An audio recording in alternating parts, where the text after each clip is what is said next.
and I'm going to talk about suprascapular portal-assisted hip arthroplasty. That's also called SuperPATH hip replacement.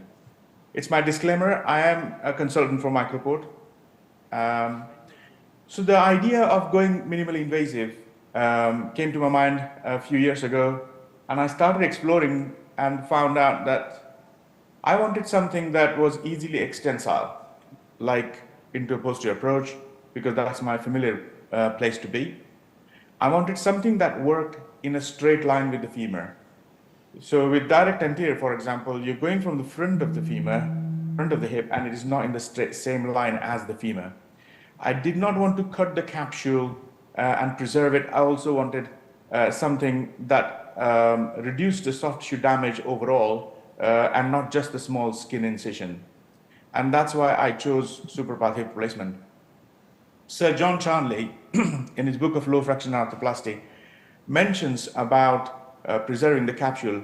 And strangely, he did the operation by taking the trochanter off and keeping anterior and posterior capsule intact. And that's how he avoided dislocation risk with a 22 millimeter head.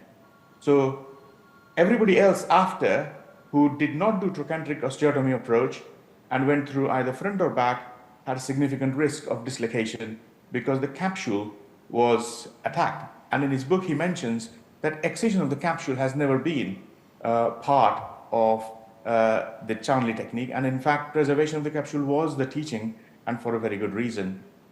So SuperPATH is a Charnley approach, minus the trochanteric osteotomy. You're going from the top, you're preserving the capsule and not taking the trochanter off. So preserving the capsule has major advantages. It improves stability, it gives better proprioception, and does improve patients' gait and pain pattern. And Van Arkel et al. Did a lot of studies to see the restraint that capsule put in a normal hip as well as a replaced hip, and it changed with the size of the femoral head in the replaced hip. Capsule has mechanoreceptors, proprioceptors, and nociceptors, and preserving the capsule, you are keeping that normal feedback mechanism. If you damage it, then patients don't get the proprioceptive feedback after the surgery.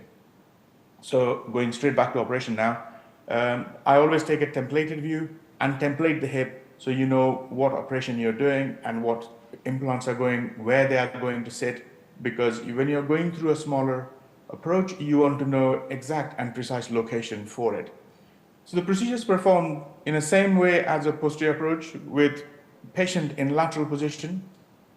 The hip is flexed, adducted, and internally rotated. And to keep it in that position, we have a Mayo trolley to keep the ankle on. And the reason to keep that position is simply because we have all your posterior superior muscles and tendons becoming parallel to the incision. So your gluteus maximus, medius, minimus, piriformis, they're all parallel to your incision. And so spreading them rather than cutting them is how you can do these operations. You can use intraoperative x-rays, and I did use in the beginning, and check the position of your implants. And here we are. So the patient is now in a lateral position. So this is the right hip, with the patient's head towards the right side, my assistant's at the front, and the patient's leg or ankle is on the Mayo trolley. I'm marking the femoral outline on the patient's leg. I'm then going to be marking ischial tuberosity. And if you press along, then you can actually feel the posterior edge of gluteus medius. That's the posterior edge of gluteus medius. And in the gap between the trochanter and ischial tuberosity, you can feel the sciatic nerve. That's where you are. Now I'm going to mark an incision, and that's in a straight line. The view is slightly skewed because it's a head camera, like a GoPro. So, but you will see it a little bit better later. Anyway, your incision is about 6 centimeters, and we're going to be using a knife all the way down to the fascia over gluteus maximus. Hemostasis is particularly important because when you're doing an operation through smaller incision, if even small amount of blood keeps trickling, then it really creates a lot of difficulty seeing what you're doing. I use usually a headlamp, and that helps you with seeing deeper structures. So here we are, I'm using my finger dissection to spread gluteus maximus. And then I'm feeling the posterior edge of the gluteus medius, and I'm going with my retractor, and my assistant is lifting the leg to reduce the tension. I'm going between gluteus medius and minimus. And then I'm going to take the fascia over gluteus minimus with a diathermy and use a cob to elevate gluteus minimus from the capsule of the hip. So now I'm going between gluteus minimus and capsule and placing the retractor there on the anterior side. And on the posterior side, I'm using the cob to take create a space between piriformis and capsule. And again, that gives you a view of the superior capsule of the hip when your assistant is holding it. So that's the diagrammatic representation of where you are. So on the top end of your incision is where your trochanter is. On the bottom end of your that picture is your socket, and anteriorly on the right hand side is your gluteus minimus, and on the posterior side you see piriformis, and I'm having a view of the superior capsule, and that's what you just saw. So I'm going to be putting a deep self-retaining retractor on the capsule, and then I'll take a little bit of fat that usually is present in that layer between trochanter and capsule, and also it clears all the tissues around. And the next step of the operation, I'm going to be cutting the capsule in the same line as the neck, and that's what you are seeing here. So the capsule is often attached to piriformis, and piriformis often gets divided, but you don't really need anything other than that to release. And once you have done that, and I'm disconnecting the retinacular ligaments, which are attached at the head-neck junction with my diathermy, and I'm placing a retractor between capsule and the head. Now the tension on this is a lot less than the tension was when your assistant was retracting the muscles. So now you've got a view of the head, and you can see the labrum. And that little bit of labrum, I'm cutting it out because labrum provides seal for the femoral head. So when time comes to remove the head later on, that seal will stop you from removing that head. So then I'm placing the retractors towards the neck. So by using your position in that incision, you can actually see what you want to see. So I've now got a beautiful view of the neck, and I'm going to be using a gouge, taking out cylinders of bone, but it is creating a slot in the head-neck junction, as you can see in that diagrammatic representation. That's what I'm doing. So by creating that slot, I can use that slot for reaming the canal and then using rasp in a few minutes. So you're in a straight line with the femur, and I'm going to be using a little bit like a nail. You've got a straight access from the top into the femoral canal, and I'm using that to open up the canal to begin with, and then use rasps. So that's the diagrammatic representation of it. So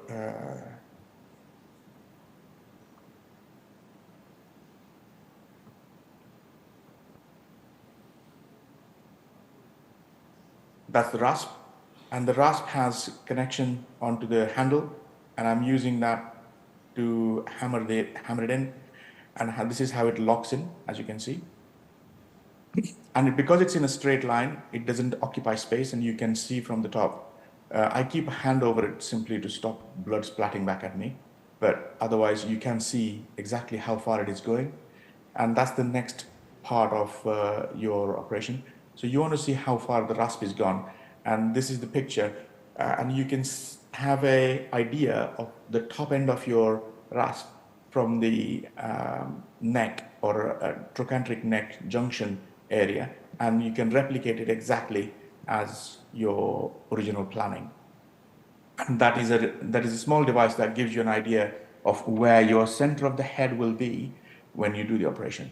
So now I'm going to be placing the retractors in such a way that I'm protecting soft tissues, and I'm going to be putting the neck over the face of the rasp. So going from inside towards the outside, and because it's protected, I'm not damaging any soft tissues. Once that's done, I'm using a small osteotome to confirm that the cut is complete, and then putting a shank pin into the femoral head. And with simple rocking movement, the head will come out. Once the head is out, you can see that there was arthritis, you check where it was, and also you can see the cut is perfectly in the center of the head. So if you look at the femoral component orientation, it gives you an idea if you have gone off the orientation or is it in the right place. So that's diagrammatic representation of what you just saw. So the neck is cut, putting a shank pin into the head, and then the head is out. And then the next step is to see the socket. And this is what a lot of people think, how you're going to ever see socket through that small incision. So this is a retractor, same retractor that you saw earlier, and I'm placing it inside the capsule. Then I've got a retractor at the front, and I'm taking out the labrum at the front of the hip, as you normally would. And then I'll place the retractor at the back of the hip. And then I'll take the labrum at the back of the hip. And once you have taken the labrum out, you get even better view of the socket. And there's a Galpi type retractor going in the middle of the socket level and retracting the capsule, and an inferior retractor to show your transverse ligament, as you can see in there. Then I want to have a straight line access into the socket using a cannula. And you place that cannula by using this jig.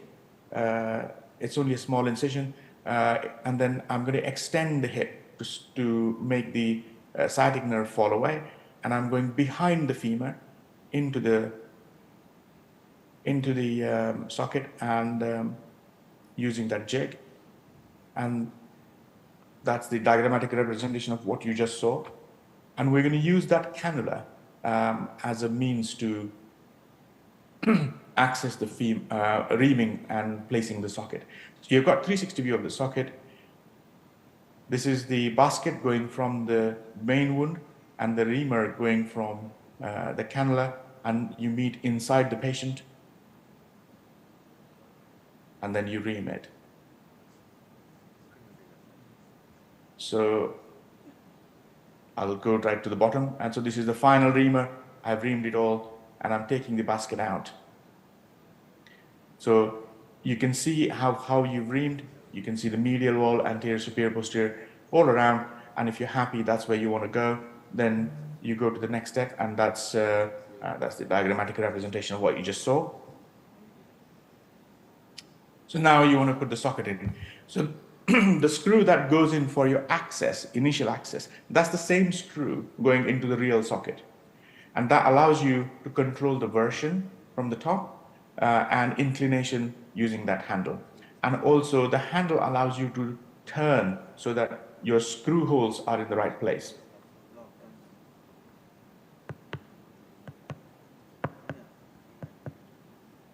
Can you see? A bit of a trouble there.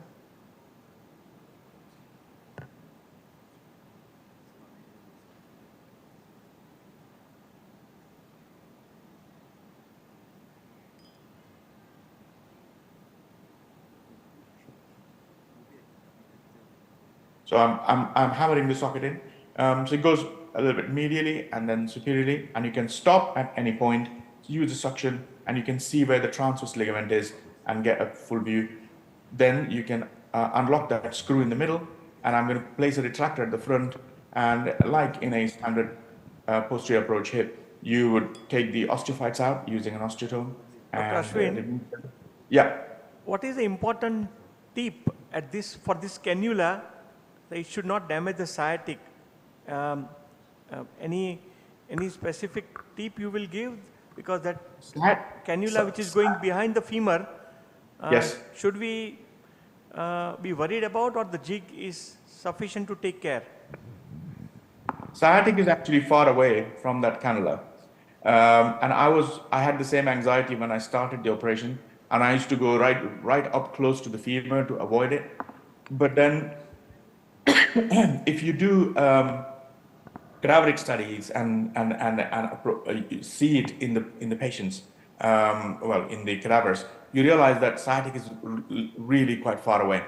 So sciatic is at its closest to the acetabulum, right where ischial tuberosity is.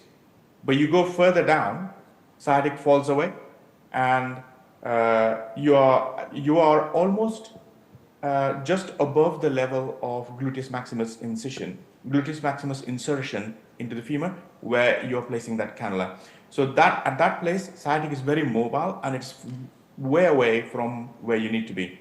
So the specialist that I learned it from in Belgium, he he uses the cannula. He doesn't bother making the leg straight. He just goes straight in without having to worry about it. The other thing is when you are going very close to the femur, you get almost trapped into the thick capsular attachment of the posterior capsule, and so your mobility of cannula becomes slightly less.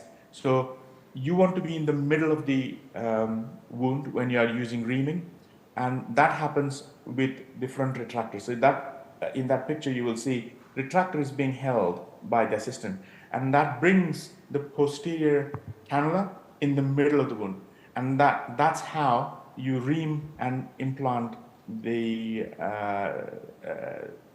acetabular component perfectly. But if you are very close to the femur, it becomes very difficult to maneuver it. So there is actually plenty of space, and it is perfectly safe. I have done 700 odd cases, and I have not had a single patient with sciatic nerve injury. Shall I go forward? We can hear you, but picture is still. Yeah.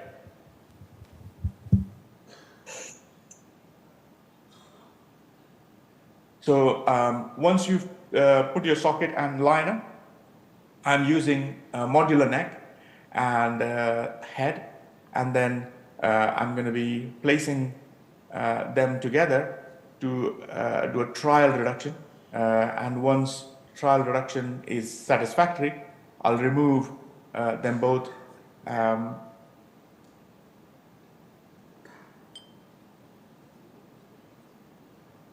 think the slide is repeated.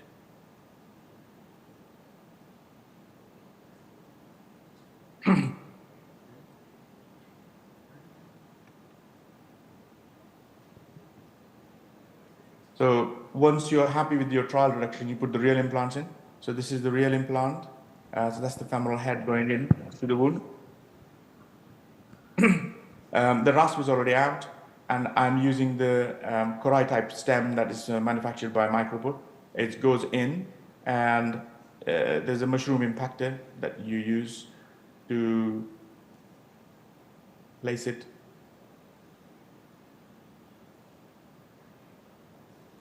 And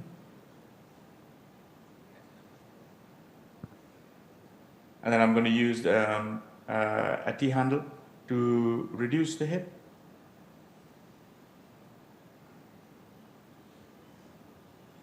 And this reduction is done in situ between the head and neck. And once it's in place, then the operation's over.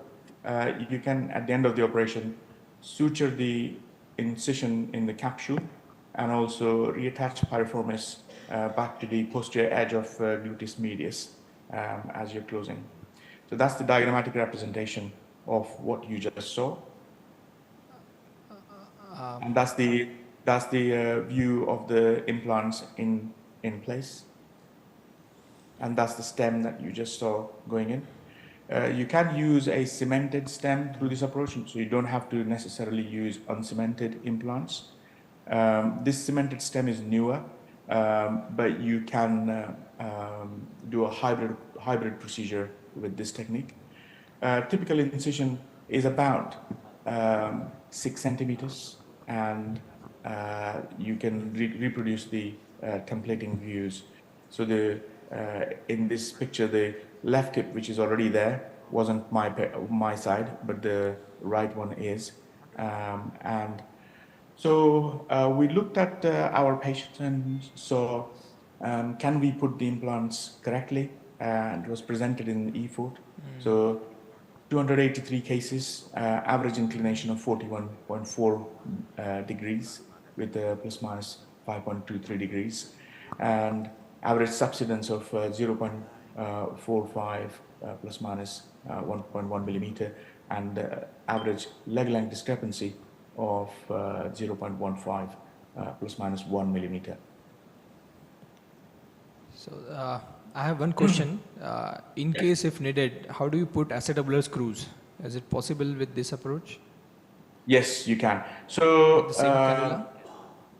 So the same cannula has another cannula inside it, and the inside cannula has like a beveled edge that you put into the socket hole, and there is a long drill which measures directly from the inside cannula. So you drill it and you can see the size.